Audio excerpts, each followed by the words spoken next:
வணக்கம் நண்பர்களே. இந்த மீடியான்னு ஒண்ணு இருக்கும். உங்களுக்குலாம் தெரிஞ்சிருக்கு. மீடியாங்கிற பேர்ல இவனுங்க என்னென்ன மக்கள்ட்ட மறைக்கிறாங்க, எவ்வளவு பொய்யான செய்திய கொண்டு போய் சேர்க்கிறாங்கன்னு எல்லாருக்கும் நல்லா தெரியும். அதுல ஒரு முக்கியமான விவகாரம். இன்னைக்கு பார்த்தீங்கன்னா, அண்ணாமலைட்ட ரூ. 20,00,00,000 தோட்டம் வாங்கியிருக்கிறாரு. இவருக்கு பணம் எங்கிருந்து வந்ததுன்னு கேட்டிருக்காங்க. சரி ரைட் இருக்கட்டும், இருக்கட்டும். நல்ல விஷயம் தான். கேட்கறது தப்பு இல்ல. இதே வார்த்தைய ரூ. 30,000,00,00,000 முழுங்கிட்டதா ஒருத்தர் சொன்னாரு. ஞாபகம் இருக்குதா உங்களுக்கு? அது சம்மந்தமா உதயநிதி யாராவது கேள்வி கேட்டிருக்காங்களா? இல்ல. சரி கேஎன் சொத்தே இல்லையா? காவிரி மருத்துவமனைன்னு சொல்லி தமிழ்நாடு கருணாநிதியே கேட்டதா சொல்லுவாங்க. திருச்சியை போய் விலைக்கு வைத்தாயா அப்படின்னு. அவ்வளவு பணம் அவருக்கு எங்க இருந்து வந்தது? அதை யாராவது கேள்வி கேட்டிருக்கீங்களா? டிஆர் பாலுக்கு எப்படி அவ்வளவு பணம் வந்தது? இப்படி திமுக அமைச்சர்கள் ஒரு முறையாவது கேள்வி கேட்கிறீங்களா? கேட்டா ஊடகங்கிறீங்களா? டேய் பாவிகளா, நீங்களா ஊடகத்துக்கு தகுதி உள்ளவங்களா? முதல்ல ஏதாவது உங்களுக்கு தகுதி இருக்குதா? முதல்ல ஒருத்தன் போய் இவர்கிட்ட முதலமைச்சரா இருக்கிறாரு மு.க.ஸ்டாலின், அவர்கிட்ட போய் ஒருத்தர் பேட்டி கேட்கிறான். காலைல சப்பாத்தி சாப்பிட்டீங்களா? நல்லா இருக்குமா? ஏன்னா கொஞ்சம் எச்சி பிச்சு கொடுத்தா திங்கிருக்கா? என்னடா கேள்வி கேட்குறீங்க? கேளுங்க. சொன்ன வாக்குறுதிகள் நிறைவேற்றினான்னு கேளுங்க. எத்தனை வாக்குறுதி கொடுத்தீங்க? மக்கள்கிட்ட 1000 ரூபாய் கொடுக்குறப்ப தகுதி உள்ளவங்களுக்கு கொடுப்பேன்னு சொல்லி முதல்ல சொன்னீங்களா? அதெல்லாம் சொல்லல. இல்ல ஓட்ட மக்கள்கிட்ட ஏமாத்தி வாங்கிருக்கீங்களே அப்படின்னு போய் கேட்கணுமா இல்லையா? அதை கேட்டானா சரியான ஊடக தர்மம் நம்ம சொல்லலாம். பூரா டபுள் கேம் ஆடுறானுங்க. இதுல உண்மையை யூடியூப்ல சொன்னா அந்த நபர்களை கைது பண்றாங்க. அதுக்கு கிஷோர் கே சாமி, வரதராஜன் ஐயா, இப்படி முக்கியமான எல்லாம் உண்மையை சொன்னா அவங்கள பண்றாங்க. இது ஆட்சியா நடக்குது, அலங்கோலம் நடந்துட்டு இருக்கு. இத போய் தட்டி கேளுங்க. சரியான ஊடகவியலாளர் நாமளும் ஒத்துக்குவோம். உண்மையிலே ஊடகவியலாளர் நீங்க சொல்றதுக்கு வெக்கப்படணும், வேகப்படணும். காரி உங்களை நீங்களே மூஞ்சில துப்பிக்கிறணும். நன்றி நண்பர்களே. சிவாய நம. திருச்சிட்டம்பலம், தில்லையம்பலம், பொன்னம்பலம். சிவாய நம. உறவுகளே, சிவ அன்பர்களே, தற்போது தாங்கள் இந்த வீடியோவில் பார்க்கக்கூடிய இடத்துல ஒரு சிவாலய திருப்பணி ஒன்று நடந்து கொண்டிருக்கிறது. இந்த இடத்துல பார்த்தீங்கன்னா, முன்பு ஒரு காலத்தில் ஒரு சிவாலயம் இருந்திருக்குது. அதாவது இந்த ஏரியா இப்போ ஒரு தென்னை மரங்கள், பனைமரங்கள் சூழ்ந்த காடாக இருக்கிறது. முன்பு ஒரு காலத்தில் இங்கே ஒரு ஊர் இருந்ததாக சொல்கிறாங்க. ஆனால் இப்போது சுற்று வட்டாரத்தில் 5 கிலோமீட்டர் சுற்றுலாவில் ஊரே கிடையாது, காடு. இப்போ இந்த இடத்துல ஒரு சிவாலயம் அமையிருக்கிறது. இந்த சிவாலயத்தில் இருந்த அந்த சாமியுடைய திருமேனியை எடுத்து வச்சிட்டோம். திருப்பணி முடிஞ்சதுக்கப்புறம் பிரதிஷ்டை பண்ண இருக்கிற உறவுகளே, தற்போது இந்த வீடியோ பார்க்கக்கூடிய உறவுகள் தங்களால் முடிந்தால் ஒரு சின்ன உதவி செஞ்சு கொடுங்க. எங்கள் இடத்துல பொருளாதாரம் இல்லை. அதனால் பார்த்திங்கன்னா அந்த வேலையெல்லாம் அப்படியே நின்று போச்சு. பாருங்கள், இந்த அப்படியே பாதியிலே நிற்கிது இந்த சிவாலய திருப்பணி. பக்த கோடிகள், அன்பு உள்ளங்கள், தயவுசெய்து நீங்கள் உதவி செய்ய விருப்பமுள்ள உறவுகள் உதவுங்க. உங்களுக்கு கோடி புண்ணியம் கிடைக்கும். இந்த சாமியோடைய அருள் அனுகிரகம் உங்களுக்கு கண்டிப்பாக கிடைக்கும். இது ஒரு புகழ்பெற்ற சிவாலயம் கூட சொல்லலாம். சாமியோட திருமேனியை எடுத்து வச்சிட்டோம். இந்த இடத்துல பார்த்திங்கன்னா ஒரு வாசி தண்டம் இருக்குது. அந்த காலத்தில் ஒரு முனிவர் யாரோ தவம் செஞ்சுருக்காங்க. அவங்களுடைய வாசி தண்டம், அவர் திருக்கரங்களால் எழுதின ஓலைச்சுவடி கூட இன்றும் இருக்குது, இன்னும் பாதுகாக்கப்பட்டு வருது. அது கோயில் திருப்பணி முடிஞ்சதுமே அதையும் நாங்கள் அந்த வழிபாட்டுக்கு வச்சுடுவோம். இந்த சிவாலய திருப்பணி சாமி திருநாமம் முக்தீஸ்வரர் அப்படிங்கிற திருநாமத்தில் வழங்குறாரு. நெல்லை மாவட்டம் நாங்குநேரி தாலுகாவில் இந்த சிவாலயம் அமைய இருக்கிறது. உறவுகளே, இந்த வீடியோ பார்க்கக்கூடியவங்க ஒரு 2 பேருக்காவது கொஞ்சம் ஷேர் பண்ணுங்கள். இந்த வீடியோ பார்க்கக்கூடிய யாராவது ஒரு சின்ன உதவி செஞ்சால் இந்த ஆலய திருப்பணி கண்டிப்பாக நாங்கள் வெற்றிகரமாக முடிச்சுடுவோம். பாருங்கள், அந்த வேலை எல்லாமே அப்படியே நிற்கிது. கல்லெல்லாம் இறக்கி போட்டிருக்கோம். இன்னும் நிறைய கற்கள் தேவைப்படுது. சுவாமியோடைய அந்த திருக்கோபுரம் பார்த்திங்கன்னா லிங்க வடிவிலே அமைக்க இருக்கிறோம். உதவுங்கள் உறவுகளே. உங்களுக்கு அப்பா சிவபெருமானுடைய அருள் நிச்சயம் கிடைக்கும். எம்பெருமான் சொல்வான், வாழுவீர் தாழ்வில்லாமல் மக்களும் கிளைகள் கொஞ்சி நாளுமே மகிழ்ச்சியை கூர்ந்து நலமுடன் வாழும்போது நீளுமே எனது செங்கோல் நீதியும் நெறிபோல் ஆளுமே உங்கள் தன்னை அன்புடன் அலையாவண்ணம். உங்களை எம்பெருமானுடைய அப்பாவுடைய திருவாசகத்தாலேயே வாழ்த்துறோம் உறவுகளே. ஆணுடன் பெண்ணும் பெற்று அதிகமாய் செல்வமாகி தானுடன் நினைவுமுற்று தர்மமும் நெறியும் கற்று வேணும் நீள் காலமெல்லாம் வெள்ளியர் உடனே வாழ்ந்து போனுதல் கமலநாதன் பொற்பதம் பெற்று வாழ்வீர். அந்த ஈசனுடைய பொற்பதம் நிச்சயம் கிடைக்கும். உங்களுக்கு இகத்திலும் சுகம், பரத்திலும் சுகம். உங்களுடைய கர்ம வினைகள் மன்னிக்கப்பட்டு உங்களுக்கு நிச்சயம் மோட்ச வீடு கிடைக்கும். இகத்தில் பூரண ஆயுளுடன் நோய் நொடி இல்லாமல் வாழ்ந்து நீங்கள் பரவாழ்வும் பெறுவீர்கள் உறவுகளே. மக்களே, நீங்கள் எல்லாம் வாழ்பொன்னம் பதியிற் சென்று முக்கியமான யுகநில மதிலே தன்னால் கக்கிய பொன்கள் ஸ்வர்ணம் கைமணம் குளிர அன்னம் பொக்கிஷம் நிறைய வைத்து புகழவுண்டு இனிதாய் வாழ்வீர். இந்த இகவாழ்வும் பரவாழ்வும் உங்களுக்கு சுகப்பட அப்பன் ஈசனர்களால் வாழ்த்துகிறோம். இந்த திருப்பணிக்கு உதவி செய்ய ஒரு ஜிபே எண் சொல்கிறோம். இந்த எண்ணில் நீங்கள் உதவலாம். நீங்கள் இந்த எண்ணிலேயே நீங்கள் தொடர்பு கொள்ளலாம். ஜிபே, ஃபோன்பே, வாட்ஸ்அப் எல்லாம் இந்த நம்பர் தான். 93 85 44 31 06 93 85 44 31 06 இந்த எண்ணில் நீங்கள் உதவலாம். தொடர்பும் கொள்ளலாம். வாட்ஸ்அப்பு இந்த எண்ணு தான், ஜிபே இந்த எண்ணு தான். உறவுகளே, முடிந்தளவுக்கு ரெண்டு பேருக்காக ஷேர் பண்ணுங்கள். இந்த வீடியோ பார்க்கக்கூடிய யாராவது ஒருத்தர் சின்ன உதவி, நீங்கள் வந்து பெரிய அளவில் செய்யணும் கூட, நீங்கள் ₹1 நீங்கள் தந்தாலும் மனசார வேண்டி ஏற்றுக்கிறோம். உறவுகளே, உதவுங்கள். முடிஞ்ச அளவுக்கு ஷேர் பண்ணுங்கள். நன்றி. சிவாய நம. திருச்சிட்டம்பலம், தில்லையம்பலம், பொன்னம்பலம். உறவுகளே, நம்ம இந்த இடத்துல வாழ்ந்து மறைந்த ஒரு சித்த மகாபுருஷர் பயன்படுத்திய பல 100 ஆண்டுகளுக்கு முன்பு உள்ள வாசி தண்டம் ஒரு சித்த மகாபுருஷர் பயன்படுத்தியது. அவர் திருக்கரங்களால் எழுதிய அந்த ஓலைச்சுவடி கூட பாருங்கள், இன்னும் பாதுகாக்கப்பட்டு வருது. இந்த சிவாலயம், நம்முடைய அந்த சிவாலய திருப்பணி முடிந்ததுமே எம்பெருமான் அவர் எழுதிய அந்த சிவனை பற்றி புகழ்ந்து எழுதிய அந்த பாடல் வரிகள் இதில் இருக்குது. இந்த வாசி தண்டம் அவர் பிரதிஷ்டை செய்த அந்த லிங்க திருமேனியையும் இந்த இடத்துல நாம் இந்த ஆலயம் கட்டி நாம் பிரதிஷ்டை செய்திருக்கிறோம். அனைவரும் இந்த ஆலய பிரதிஷ்டைக்கு கண்டிப்பாக வரணும். முடிஞ்ச அளவுக்கு இந்த வீடியோ பார்க்குறவங்க உதவி பண்ணுங்கள். உறவுகளை, பொருளாதாரம் இல்லாமல் திருப்பணி நின்று போச்சு. முடிஞ்ச அளவுக்கு ஷேர் பண்ணுங்கள், உதவுங்க. நன்றி. நம சிவாய. திருச்சிட்டம்பலம், தில்லையம்பலம், பொன்னம்பலம். இந்த புண்ணிய பலம் தங்களுக்கு கோடான கோடியாக வரும். உறவுகளை, நம சிவாய். ஐயா சிவாய் நம்ம சொல்லுங்கள். ஐயா சிவாயன் மகையா சொல்லுங்க ஐயா. பாஜகவில் வேலை செய்யாத ஆளுகளுக்கு நிறைய பதவி கொடுக்குறாங்க. சரி. ஆனால் அண்ணாமலை நிறைய வேலை பார்த்துருக்கிறாரு. கட்சி நோட்டான்னு சொன்ன கட்சியவே வந்து தூக்கி பிடிக்க வச்சிருக்கிறாரு இன்னைக்கு தமிழகத்துல. சரி. ஆனா அண்ணாமலைக்கு இது வரைக்கும் இன்னும் போஸ்டிங் கொடுத்த மாதிரி தெரியல. என்ன காரணம்? ஒரே காரணம் தான். நீ ஏன் திமுகவுக்கு ஜாலர் அடிக்கல? நீ தமிழிசை மாதிரி அண்ணன் ஸ்டாலின் அப்படின்னு சொல்லியிருந்தனா உனக்கு நேரம் உன்னை துணை குடியரசுத் தலைவர் ஆக்கியிருப்பாங்க, இல்ல 3 மாநில கவர்னர் ஆக்கியிருப்பாங்க. நீ எதுக்கு திமுகவை எதுக்குற? நீ திமுகவை எதுனா பிடிக்காதியா? திமுக வந்து மேல இருக்கவனுங்களுக்கு செல்ல பிள்ளை, புரிஞ்சுக்கோங்க. இன்னைக்கு இவனுக்கு பதவி மேல இருக்கு, நீங்க பதவி கொடுத்துருக்க ஆளுகெல்லாம் பாத்தீங்கன்னா அவ்வளவு பேரும் திமுகவுக்கு சாதகமா இருந்தவங்க தான். இலகணேசன் எடுத்துக்கிடுங்க, அவரு கலைஞர் என்ன புகழ்ந்துருப்பாரு. அப்புறம் தமிழிசை சொல்ல வேண்டாம், அண்ணன் ஸ்டாலின் அப்படின்னு தான் அம்மா சொல்லுவாங்க. அப்புறம் இவரு சிபி ராதாகிருஷ்ணன் சொல்ல வேண்டாம், நேரத்தையே சொல்லிட்டாரு பாத்தீங்களா? அதாவது முதல்ல எனக்கு ஆளுநர் பதவி வந்தது சன் டிவி வாயிலாக தான் தெரிந்து கொண்டேன். சன் டிவில தான் போனே போட்டாங்களா? யாரு? சிபிஆர் சொல்றாரு, சிபி ராதாகிருஷ்ணன் துணை குடியரசு நேற்று பப்ளிக்கா மேடையிலே சொல்றாரு. அண்ணாமலை உனக்கு ஏன் தேவையில்லாத வேலை? நீ எதுக்கு திமுக எதுக்குற? இவங்களை போல நீயும் ஜாலர் அடிச்சுட்டு போ, உனக்கு பெரிய பதவி கொடுப்பாங்க. நீ எதுக்கு திமுக எதுக்குற? திமுக ஃபைல் ஏன் வெளியிடுற? திமுக எதுத்தா மேல இருக்க பாஜக காரனுக்கு பிடிக்காது. ஏன்னா அவன் திமுக தான் அவனுக்கு செல்ல பிள்ளை. ஒண்ணு புரிஞ்சுக்கோங்க ஐயா, தமிழ்நாட்டுல இந்த பிஜேபி வளரணும், இந்த கட்சி ஆட்சியை பிடிக்கணும்னு நினைக்கிறது யாரு தெரியுமா? அண்ணாமலை மற்றும் பாஜக தொண்டர்கள் மற்றும் பாஜக அல்லாது வெளியில் இருந்து பாஜகவை ஆதரிப்பவர்கள், இவர்கள் மட்டும்தான் இந்த கட்சி இந்த ஆட்சியை பிடிக்கணும், தமிழ்நாட்டுல ஆட்சி பிடிக்கணும்னு நினைக்கிறான். ஆனா மீதி எவனுமே நினைக்கல. மீதி எல்லாம் நினைக்கிறான், ஹெச் ராஜா விட்டுருங்க, பேராசிரியர் சீனிவாசன் விட்டுருங்க, அப்ப அவங்களாம் நல்ல கள போராளிகள், நம்ம அவங்க எல்லாம் குறை சொல்லல. மீதி எல்லாரும் என்ன நினைக்கிறான்? நீ திமுக காரன் கூட கூட்டணி வைப்பா, எனக்கு ஒரு எம்எல்ஏ சீட்டை கொடுத்துரு, நான் ஜெயிக்கணும், நான் மந்திரி ஆகணும்.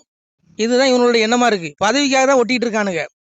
அதனால இங்க பாருங்க, இவனுக்கு எல்லாம் பெரிய தியாகிகள் கிடையாது. பிஜேபியில இருக்கவங்க எல்லாருமே பெரிய பரமாத்மா கிடையாது, புரியுதா?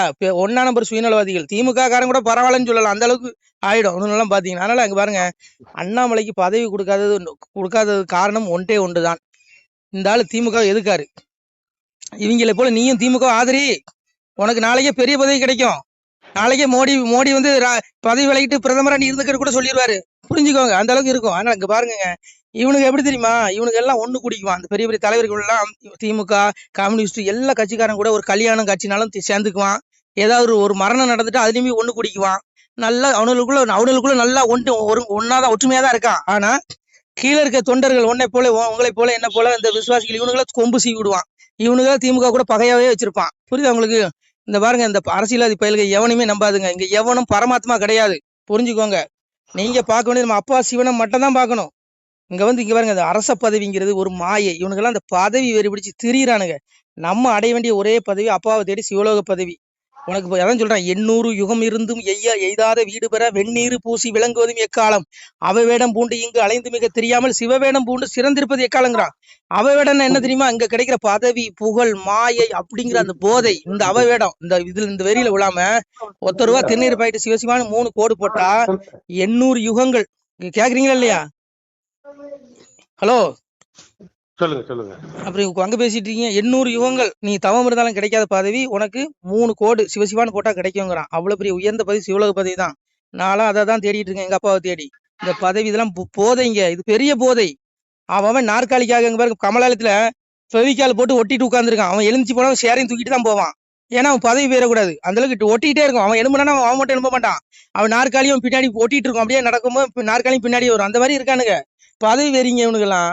இங்க எவனும் தியாகி கிடையாது. அதனால இங்க இவனுங்கெல்லாம் நம்பி அடி வாங்கி சாகாதீங்க. நம்ம தேட வேண்டியது அப்பாவை மட்டும்தான், சிவனை மட்டும்தான். அதை பாருங்க. அதனால பாவம் அண்ணாமலை உணர்ந்துட்டாருங்க. அதனாலதான் அவரு பாவம் அப்படியே என்ன செய்யணும் வழி இல்லாம போய் ஓடியே ஏதோ பேசிட்டு இருக்காரு. அதனால இங்க பாருங்க, திமுகவுக்கு ஜாலரா அடிச்சீங்கன்னா உங்களுக்கு நல்ல பதவி கிடைக்கும். நீங்க திமுக எதிர்த்தீங்கன்னா உங்களை கட்சியை விட்டே ஓரம் கட்டிடுவான். அப்புறம் பாத்துக்கோங்க, கட்சி விட்டு ஓரம் கட்டிடுவான். இன்னும் கொஞ்ச நாள்ல இப்போ என்ன பாதுகாப்பு கொடுத்துருக்கான் அண்ணாமலைக்கு, என்ன இசட் பாதுகாப்பா அதையும் பாருங்க கொஞ்ச நாள் தூக்கிடுவான். அதுக்கும் தூக்குறதுக்கு இவனுக்கு பிளான் பண்ணிடுவான். எங்க திமுக மன்னிக்கணும், அங்குள்ள பிஜேபி தலைகள் ஒன்று ரெண்டு இருக்கான். அவர் எப்படா இந்த கட்சி விட்டு போவாருன்னு பாத்துட்டு இருக்கான். அதனால புரிஞ்சுக்கோங்க ஐயா. இங்க பாருங்க, இந்த கலியுக வாழ்க்கை மாயை, இந்த பதவிங்கிற கூந்தல் மாதிரி அண்ணாமலை சொன்னாரு உண்மை. இங்க பாருங்க, நம்ம வந்ததே அப்பாவை தேடி மோட்சத்தை அடைகிறதுக்கு தான். நம்ம இங்க இந்த அரசியல் கட்சிக்காரன் பின்னாடி எல்லாம் போய் நமக்கு சல்லி பைசாக்கு பிரச்சனை இல்லை. திருந்துங்க. ஏன்னா எப்போ என்ன நடக்குன்னு தெரியாது. நம்ம நினைக்கிறோம் நம்ம வாழ்க்கையில நல்லாவே போயிட்டு இருக்கும் நம்ம நினைப்போம். கிடையாது. இந்த மனிதனுடைய வாழ்க்கையில எப்ப வேணாலும் சுனாமி வரும், எப்ப வேணாலும் புயல் வரும், என்ன வேணாலும் நடக்கலாம், மரணமும் கூட. அதனால அழைப்பு அங்கிருந்து வரும்.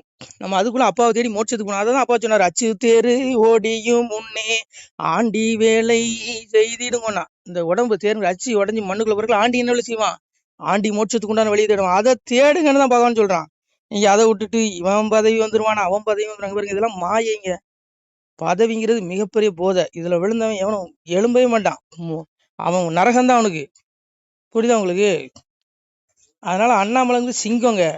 அது பகவான் எங்க அப்பா அன்னைக்கே சொன்னான், இந்த கலியுகத்துல எப்படி வருவாராம் சாமி, அதாவது கூட படைகளை கூட்டிட்டு வர மாட்டாராம். ஆனா அந்த கலிப்பயல்களோட குறும்பு அடக்குவாராம். சாமி சொன்னான், கூட படைகள் ஒன்றில்லாமல் குறும்பை அடக்க வந்தவராம், சாட தலையாரி ஒன்றில்லாமல் சதைக்க வந்தாரோ கலிதனையும். யார்? அன்னை கலைவாணி பாடுற கல்வி கடவுள் இருக்காரு சரஸ்வதி, அவா தாளாட்டுறா சாமிய. அதாவது இறைவன் எப்படி வருவானா, கூட படைகளை கூட்டிட்டு வர மாட்டானா, ஒரு மனிதனை சிங்களன்னு அத்தனை பயிலையும் கதற விடுவானா. இன்னைக்கு பாருங்க, அண்ணாமலை ஒருத்தன் தனி மனிதன். அவன் பின்னாடி பிஜேபி கட்சியும் கூட இல்ல சொல்லப்போனா. ஆனா தனியா இன்னைக்கு பாருங்க, மொத்த திமுக எவ்வளவு பெரிய மந்திரிகள், எவ்வளவு பெரிய ஆளுகள் எல்லாத்தையும் காதற விடுறாரு, தூக்கம் இல்லாம ஆக்கிட்டாரு. இது இறைவனோட அவதாரமா கூட இருக்காளாங்க. நான் சொல்லல, சாமி சொல்றான் பாருங்க, கூட படைகள் ஒன்று இல்லாமல் குறும்பை அடக்க வந்தாராம். குறும்புனா என்னோட அகங்காரத்தை அடக்க வந்தாராம். வரும்போது எந்த படையும் கூட்டிட்டு வர மாட்டாராம். அன்னைக்கு கிருஷ்ணனா வரும்போது கூட ஒரு சேனை வச்சிருந்தாரு, படைபலம் வச்சிருந்தாரு, நாராயணி சேனைன்னு. இங்க ஒண்ணும் கிடையாது. மனுஷன் ஒத்த மனுஷங்க மொத்த பேர் கண்ணிலையும் விரல விட்டு ஆட்டுறானா, அதுதாங்க இறைவனோட அவதாரமா கூட இருக்கலாங்க. புரியுதா உங்களுக்கு? அதனால இவனுடைய குறும்பு அடக்க வந்தது இறைவனா கூட வந்து அனுப்பிச்சு விட்டுருக்கலாம். அதான் சாமி அன்னைக்கு எங்க அப்பையும் சொன்னான், இந்த கலியுகத்துல இந்த பாவிகளுடைய அக்கிரமத்தை அடக்க என்னுடைய தூதன் அனுமனை அனுப்புவேன்னா. சாமி அதான் சொன்னான், நல்ல நினைவோர்க்கு நாள் எத்தனை ஆனாலும் பொல்லாது வராது புவி மீதில் வாழ்ந்திருப்பார், நாட்டில் ஒரு அனுமன் நல்லவனை நாணயச்சி கோட்டி சேர்ந்துரைப்பேன் கோமகனே உன்காலம். அனுமன் அனுப்பிவிட்டு இந்த பயல்களுடைய குறும்பு தனத்தெல்லாம் ஒடுக்குவாரான். ஏன் அனுமனுடைய அவதாரமா இருக்கக்கூடாது அண்ணாமலை? சொல்லுங்க. நான் சொல்லல, சாமி சொன்னது. இந்த கலியுகத்துல இவனுலாம் இந்த ஆட்சியாளர்கள்லாம் எப்படி தெரியுமா, பதவி உனக்கு எனக்குனே அடிச்சுக்குவானுங்களாம். நீங்க அடிச்சுட்டு கிடக்கான்ல, இந்த காலத்துல என்னுடைய தூதுவன் அனுப்பினாரு சாமி. நீ இருக்கா இல்லையா? சாமி அதான் சொன்னா, முறை தப்பி ஆண்ட முகடன் வெறுநீசன் குறை நோவு கொண்டு கூடி இறப்பான் உன் காலம், அதிலே சில பேர் அரசு பதவி உனக்கு எனக்கெனவே விதியை அறியாமல் வெட்டி கொண்டே மாழ்வன். பதவிக்காக வெட்டிட்டு சாகுறானுங்க.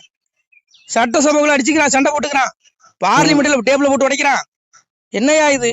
இதாயா களி கொடுமை? அதான் சாமி அன்னைக்கு சொன்னான், இந்த கலியுகத்துல எப்படி இருக்குமா, சங்க கூட்டம் இல்லையடா சரச கூட்டம் இக்களியில் கொம்பன் குழு வென்றறியாமல் குதி போடுகிறார் இக்களியில். எப்ப பரம்பொருள் சொல்றான், களியில சங்க கூட்டம் இருக்காது, சரச கூட்டம்னா. இவனுங்கெல்லாம் என்ன அமைதி ஆட்சி பண்றானுங்களா? சொல்லுங்க. ஒருத்தனுக்கு ஒருத்தன் அவன் இவனை குறை சொல்றான், இவன் அவனை குறை சொல்றான். என்னமா இவனு எல்லா பையனும் யோக்கியம் மாதிரி. இங்க பாருங்க, எவனும் யோக்கியம் கிடையாது. எல்லாம் பதவி வரி பிடிச்சவனுக்கு தான். இல்ல திமுக காரன் என்ன, பிஜேபி காரன் என்ன? சொல்லுங்க. ஏதோ அண்ணாமலை மட்டும் தனியா வந்தாரு, பதவி ஆசை வேண்டான்னு அவரையும் உரம் கட்டிட்டானுங்க. இதாங்க நடக்கும். புரிஞ்சுக்கோங்க. இங்க எவனும் யோக்கியம் கிடையாது. சாமி எதுவும் சொன்னாரு, அன்னைக்கு மன்னராட்சியில அரசபைன்னு அப்படி இருந்து சங்க கூட்டம் ஒரு ஒரு குண்டூசி விழுந்தாலும் சத்தம் கேட்கும். அவ்வளவு அமைதியா பொறுமையா என்ன நாட்டுனாரோ என்னங்கிறத எடுத்துரைப்பாங்களாம். இன்னைக்கு இருக்குதா? இவன் அவனை குறை சொல்றான், அவன் இவனை குறை சொல்றான். எவன் ஏன் யோக்கியம்? கலியுகத்துல எவனும் ஹலோ சொல்லுங்க சொல்லுங்க. அதனால இன்னைக்கு புரிஞ்சுக்கோங்க. இங்க இப்படிதான் இருக்காங்க. பக்கத்துல டிவி சத்தம் கேக்குது. இல்ல இல்ல. அதனால இப்படிதான் இருக்கும். இதுல அண்ணாமலை என்ன பண்ணுவார் பாவம்? என்ன பொறுத்தவரை அண்ணாமலை ஏற்கனவே சொன்னாரு, பதவிங்கிறேன் கூந்தல் மாதிரி நான் மாடு மேய்க்க போறேன்னாரு. என்ன பொறுத்தவரை அண்ணாமலை வந்து இவனுங்க கிட்ட கடந்து மாரடிக்கிறதுக்கு செவனேன்னு போய் ஆடு மேய்ச்சிட்டு செவனேன்னு அவருடைய ஆத்மாவுக்கு உண்டான அந்த வேலை செய்யலாம், ஆத்மா தேடலுக்கு போயிடலாம். இதெல்லாம் மாயைங்க, அது அவருக்கே தெரியும். அவரே நிறைய இடத்துல பகவத்கீதை பேசுறாரு. அவர் ஞானம் பெற்ற மனிதன் அண்ணாமலை. அதனால இங்க பாருங்க, அவருக்கு தெரியும் பதவிங்கிற கூந்தல் மாதிரின்னு. பெரிய பதவி சிவலோக பதவி தாங்க.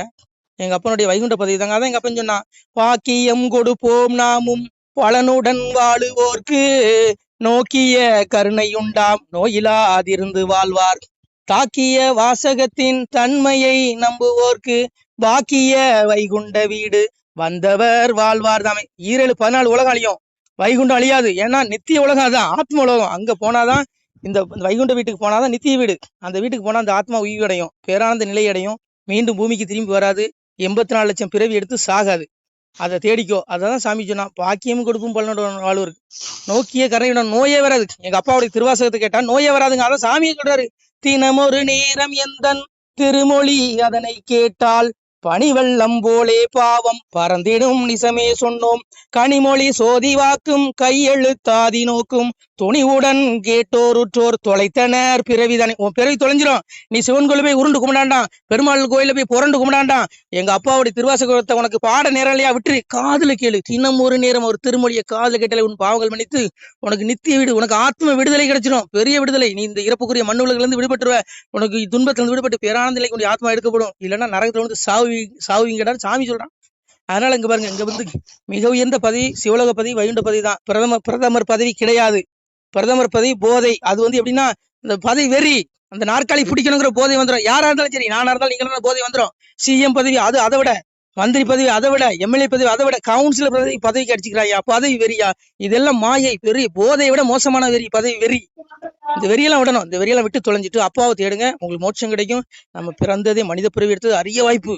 இந்த வாய்ப்பை விட்டுட்டோன்னு வைங்க, நம்ம ஆத்மா வீழ்ச்சி அடையும், நரகத்துல விழுந்து நாசமா போகும். நான் சொல்ல பகவான் சொல்றான், பாவி அவன் செத்து பஸ்பமாய் போனாலும் ஆவியை கண்டு ஆக்கினைகள் செய்துடுவான்டே.